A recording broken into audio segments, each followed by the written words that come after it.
नमस्कार, मी विनय कांबळे. आपण पाहतात रिपब्लिकन व्हॉइस 24 न्यूज. आवाज तुमचा, बातमी आमची.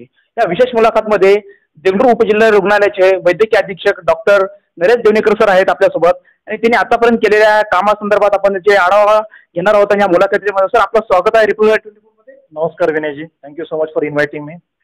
तर सध्या एकूणच देगलूरमध्ये चर्चा आहे की ज्या आपण या रुग्णालयामध्ये अनेक सुविधा आणत आहे, लोकांना असं वाटतं की आतापर्यंत असे कामं झाले नाही, याबद्दल काय सांगा? विनयजी, खरं तर मी तुमचं मनापासून धन्यवाद देतो की तुम्ही हा विषय काढला. महत्त्वाचं म्हणजे मी 2023 मध्ये 5 सप्टेंबर रोजी जॉईन झालो. त्या काळात परिस्थिती अशी होती की इथं कामं तर व्हायची, पण ह्या रुग्णालयाला एक सेटबॅक बसला होता, एक डेथ झाली होती, तुम्हालाही माहिती आहे. त्याच्यामुळे काय व्हायचं की जे चांगले अधिकारी काम करणारे आहेत ते पण थोडं बॅकफुटर आले होते. मग मी जॉईन झाल्यानंतर मी इथलाच असल्यामुळं त्यांना थोडा आधार दिला आणि सगळ्यांना एकत्रित घेऊन मी काम करण्याचा एक मानस माझ्या मनामध्ये तयार केला आणि त्या पद्धतीने मी माझं कामकाज सुरू केलं. आता तुम्ही पाहताय की आता हेच आर्थिक वर्ष बघा, मला की पुरस्कार मिळाला, आपल्या माननीय जिल्हा शल्यचिकित्सक श्री भोसीकर सर यांच्या हस्ते पुरस्कार मिळाला. त्याचं कारण असं की आम्हाला जे वार्षिक उद्दिष्ट दिलं जातं वेगवेगळ्या इंडिकेटरनी आहे, तर त्यामध्ये मी अव्वल ठरलोय. आतापर्यंत जे काही मला काम देण्यात आलं त्याबद्दल मी पूर्णपणे 100% माझा देण्याचा प्रयत्न केला. आज पाहिलं तर माझ्याकडे प्रसूतीच्या ज्या सिझेरियन शस्त्रक्रिया होतात त्या जवळपास 76 शस्त्रक्रिया आतापर्यंत झालेल्या आहेत, जेव्हा की वार्षिक उद्दिष्ट मला 60चं देण्यात आलेलं आहे.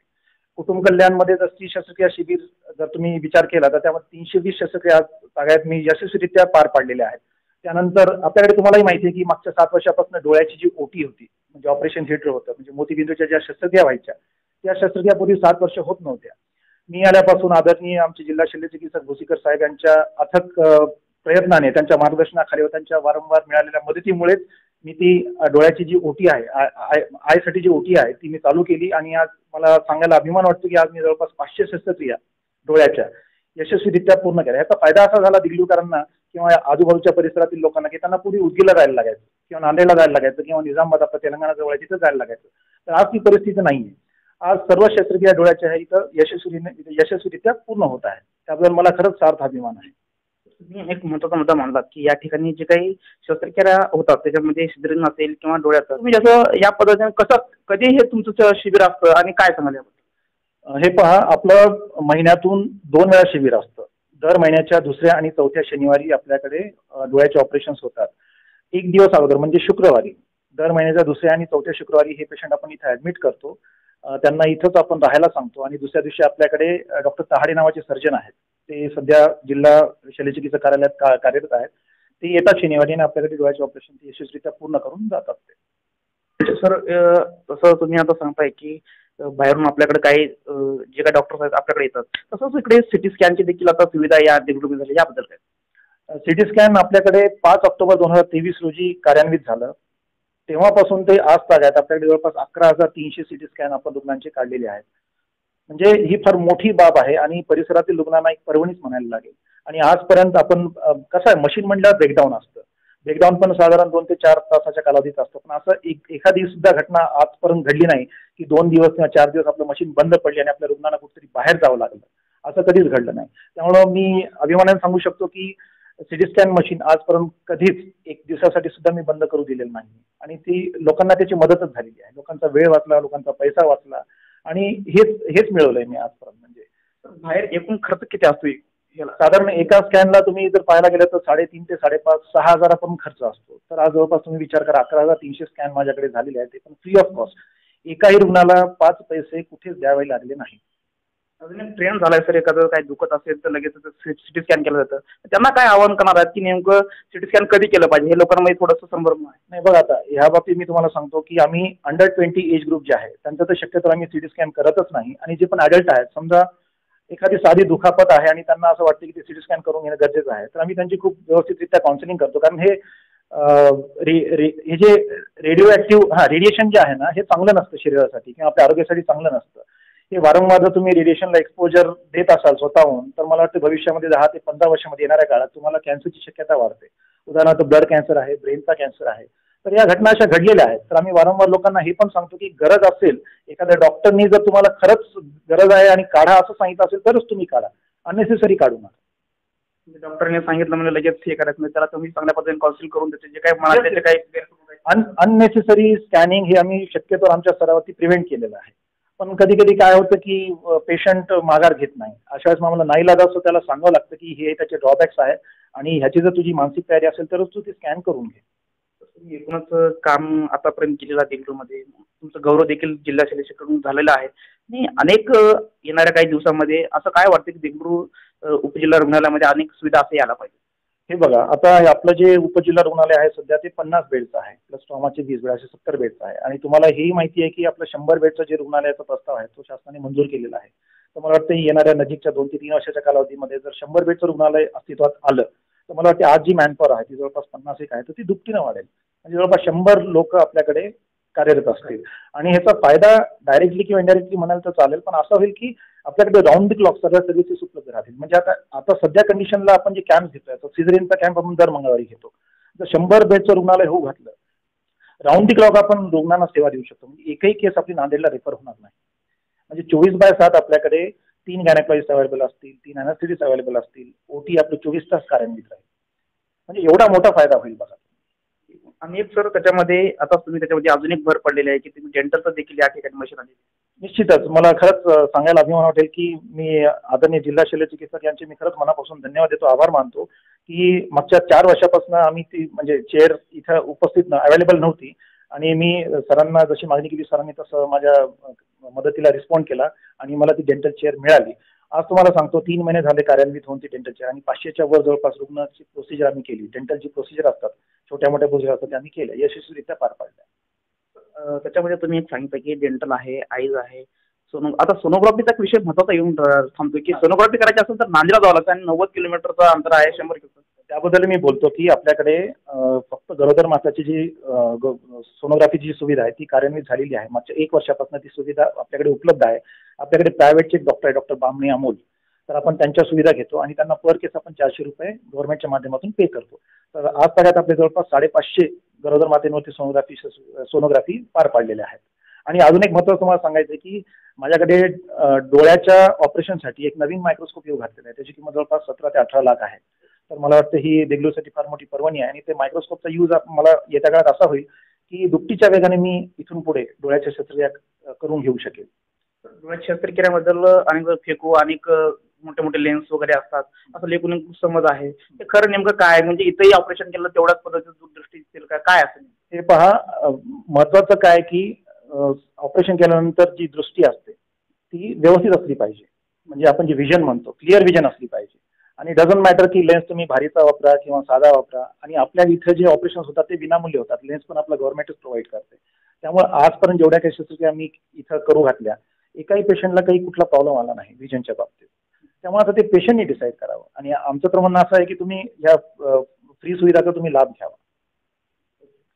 जसं बघताय की उपजिल्हा रुग्णालय आहे आणि नांदेडच्या नंतर आता देगलूरचा नंबर लागतो. त्याच्यामध्ये फक्त सोनोग्राफी हा विषय येऊन थांबलेला आहे. सिटी स्कॅन मशीन आले, बाकीचे ज्या काही इक्विपमेंट पाहिजेत तसा सगळे इक्विपमेंट आहेत. फक्त एक सोनोग्राफीच एक मशीन जर इथं आली आणि तिथे त्यासाठी एक डॉक्टर इथं अवेलेबल झालं तर म्हणजे जे किडनी स्टोन असेल, कोणाला काही अपेंडिक्स असेल, हे आता हे कसं आहे, शासनाचे जे धोरण आहेत किंवा शासनाच्या काही योजना आहेत त्यामध्ये गरोदर मातेसाठीची जी योजना आहे ती आपण इथं कार्यान्वित केलेली आहे.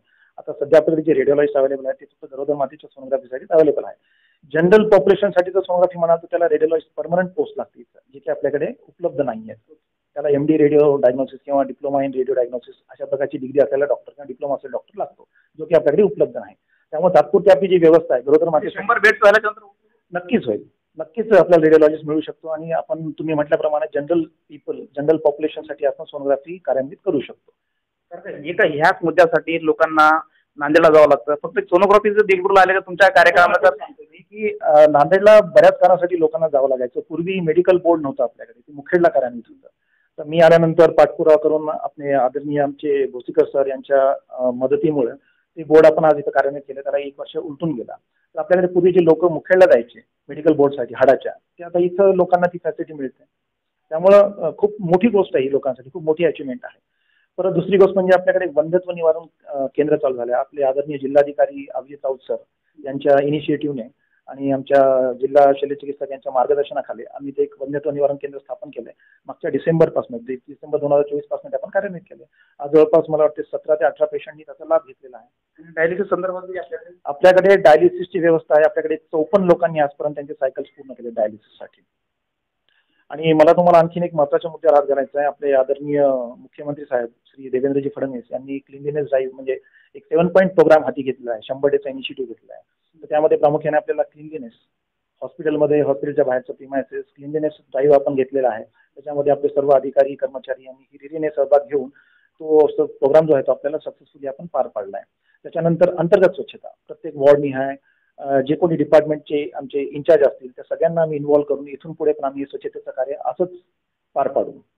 आणि अजून एक गोष्ट मला आवर्जून सांगावीशी वाटते की आपल्याकडे येत्या 10 फेब्रुवारीला हत्तीरोग या आजाराविषयी आपल्याला एक कार्यक्रम आपण हाती घेतला आहे महाराष्ट्र शासनाने.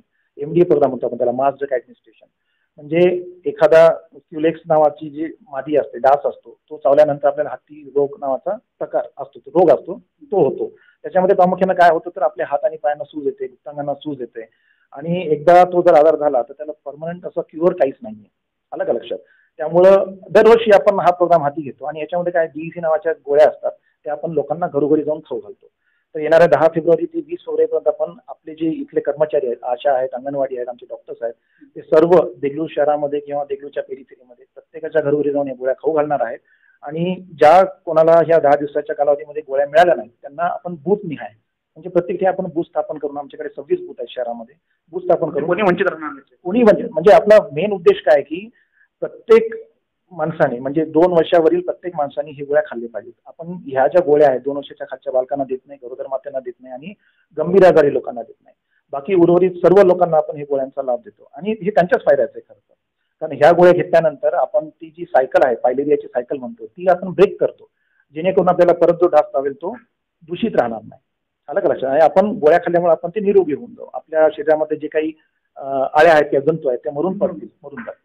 हा एकच उद्देश आहे. नाही, शासनातर्फे देखील दूरदर्शनवर त्याची जाहिरात देखील केली जाते की 10 तारखेपासून असं फेब्रुवारीपासून चालू आहे. त्याचं देखील तुम्ही तर तेच मी माझ्या देगलूरच्या जनतेला कळकळीचं आवाहन वजा विनंती करतो की येणाऱ्या 10 तारखेपासून ते 23 तारखेपर्यंत हा जो काही कार्यक्रम आपण हाती घेतलाय त्याचा प्रत्येकाने आवर्जून लाभ घ्यावा, जेणेकरून आपल्या देगलूर शहरामध्ये किंवा आपल्या देगलूरच्या परिसरामध्ये हत्ती रोगाचा एकही रुग्ण आढळणार नाही. मोठ्या प्रमाणात आता देगलूर हे 3 सीमेवर असलेलं आपलं गाव आहे, या ठिकाणी तालुका आहे. त्या तालुक्यावरती तेलंगणा असेल, कर्नाटक असेल, ते महाराष्ट्रामधले लोक आहेत. मोठ्या प्रमाणात गर्दी दिसून येते. आणि त्या संदर्भात जर बोलायला गेलं तर इथं आपला दवाखाना देखील चालू केला आहे. लोकांना अजूनही त्याच्याबद्दल जनजागृती नाही. ऍक्च्युली कसं आहे, आता मी इथला मेडिकल सुपरिटेंडेंट जरी असतो तरी मस्त प्रिमायसेस पुरतं मर्यादित आहे. उर्वरित जो शहरी भाग आहे तो तालुका आरोग्य अधिकारी यांच्या अंडर येतो तो असं आहे. परंतु दुसरी गोष्ट मला प्रामुख्याने अशी जाणवते की पूर्वी माझी OPD जी आहे ती वर्षभराची जवळपास 60-70 हजार पर्यंत व्हायची. आज मला अभिमान वाटतो सांगायला की ती जवळपास 1.25 लाखापर्यंत पोहोचलेली आहे. म्हणजे ह्याचाच अर्थ असा आहे की लोकांना आमच्या सर्व्हिसेस आवडलेल्या आहेत आणि त्यांना असं वाटतं की आपण इथे जाऊन सर्व्हिसेस घ्यावं. आणि ते ह्याच्यामध्ये आमची मोठी जीत आहे असं म्हणू शकतो आम्ही. हे आमच्यासाठी अभिमानास्पद आहे आमच्यासाठी. लोकांमध्ये चांगली चर्चा देखील आहे. तर आपल्या कामाच्या आता तुमच्या कामाचा आढावा एवढा मोठा आहे की तुम्हाला जिल्हा शल्यचिकित्सक ते तुमचा गौरव देखील करण्यात आलेला आहे. हे तुमच्यासाठी नाही तर देगलूरकरांसाठी अभिमानाची गोष्ट आहे, असं एक चर्चा आहे. यावर काय सांगणार? नाही, ऍक्च्युली कसं हे निमित्त मात्र आहे. मी आता मी पदावर बसलोय त्याचा अर्थ असा नाही की मी एकटाच करतोय. ऍक्च्युली हे सगळं टीम वर्क असतं आणि ह्याचं संपूर्ण श्रेय मी आमचे आदरणीय जिल्हा शल्यचिकित्सक भोसीकर साहेब, माझे सर्व मेडिकल ऑफिसर्स, माझे सर्व स्टाफ, माझे सर्व सर्वंट्स यांना देऊ इच्छितो. कारण हे आहेत म्हणून मी आहे. आलं का लक्षात तुम्हाला? कुटुंब प्रमुख म्हणून येस. पण मी श्रेय मी त्या सर्वांना देतो. हे माझं एकट्याचं श्रेय मुळातच नाही. तर काय आव्हान करणारा जनतेला की देगलूरमध्ये अनेक तुमच्या ज्या काही सुविधा आहेत त्याचा लाभ कशा पद्धतीने? मी देगलूरच्या जनतेला कळकळीचं असं आवाहन करू इच्छितो की आपल्याकडे दर आठवड्याला 2 प्रकारचे शस्त्रक्रिया शिबिर होतात. त्यामध्ये एक शिबिर आहे जे मंगळवारी आहे, त्याच्यामध्ये आपण प्रसूतीच्या सिझेरियन सेक्शनच्या शस्त्रक्रिया करतो. त्यानंतर कुटुंब कल्याणच्या स्त्री रुग्णाच्या शस्त्रक्रिया करतो. त्यानंतर आपले जे सर्जरीचे पेशंट्स असतात, प्रामुख्याने हर्निया आहे, हायड्रोसिल आहे, अपेंडिक्स आहे, विविध प्रकारच्या गाठी आहेत. तर ह्या सगळ्या शस्त्रक्रिया आपल्या देगलूर शहरामध्ये आपल्या उपजिल्हा रुग्णालयामध्ये सुरळीतपणे व्यवस्थितरित्या यशस्वीरित्या पार पडत आहेत. तर मला वाटतं की तुम्ही इकडं तिकडं न जाता आमच्या उपजिल्हा रुग्णालयात येऊन त्याचा लाभ घ्यावा, जेणेकरून त्याचा तुम्हालाही फायदा व्हावा आणि आम्हालाही फायदा. यासाठी ₹1 शुल्क निशुल्क ह्या सर्व सुविधा आपल्याला निशुल्क आहे. तुम्ही एकदा जर माझ्या रुग्णालयाच्या परिसरामध्ये पाय ठेवला तर तुम्हाला इथं कुठेही 5 पैसे द्यायची गरज भासणार नाही. त्यासोबत त्यांच्या कार्याचाच गौरव या ठिकाणी जिल्हा शल्य चिकित्सक यांनी केलेला आहे आणि त्यांच्यासोबत चांगली टीम देखील या ठिकाणी त्यांच्या सोबत हाताला हात धरून हे काम करत आहेत. आणि येणाऱ्या काळामध्ये मात्र ते 100 बेडचं जर रुग्णालय या ठिकाणी बेंगळुरूमध्ये झालं तर नांदेडला व दुसऱ्या राज्यामध्ये कुठं जायची आपल्याला गरज पडणार नाही. कारण का असे चांगले अधिकारी जे पदार शोधल्याचं असं काम करत असतील तर येणाऱ्या काळामध्ये मात्र देगलूर तालुक्यामध्ये चांगल्या पद्धतीचे असेच अधिकारी घडत अशा पद्धतीनं जर काम होत राहिलं तर या ठिकाणी सामान्य नागरिकांचे जे काही प्रश्न आहेत ते लवकरात लवकर सुटतील आणि देगलूरमधले जे काही जनता आहे त्यांचे जे काही अडचणी असतील ते दूर राहिल्याशिवाय राहणार नाहीत. आणि डॉक्टर वैद्यकीय आपले देवणीकर सर यांनी चांगल्या पद्धतीने आपल्यासोबत दिलखुलास अशा पद्धतीने बातचीत केली आणि या विशेष मुलाखतीमध्ये त्यांनी सांगितले की आपल्याकडे जे काही सुविधा आहेत त्या सगळ्या सुविधाचा जनतेने पुरेपूर लाभ घ्यावा असा आवाहन देखील त्यांनी केलेला आहे. त्यांना देखील पुढे करायसाठी मी त्यांना शुभेच्छा देतो. तुम्ही नवीन आला असा आपल्या चॅनलवरचं चॅनल सबस्क्राईब करा आणि तुमच्या ज्या काही अडचणी असतील मला कमेंट करून सांगा. आपण तेच तुमच्या जे काही अडचणी आहेत ते पुढे आपण मांडण्याचा प्रयत्न करू. आणि रिपोर्ट 24ला चॅनल लाईक करा आणि शेअर करा, सबस्क्राईब करा. धन्यवाद. थँक्यू.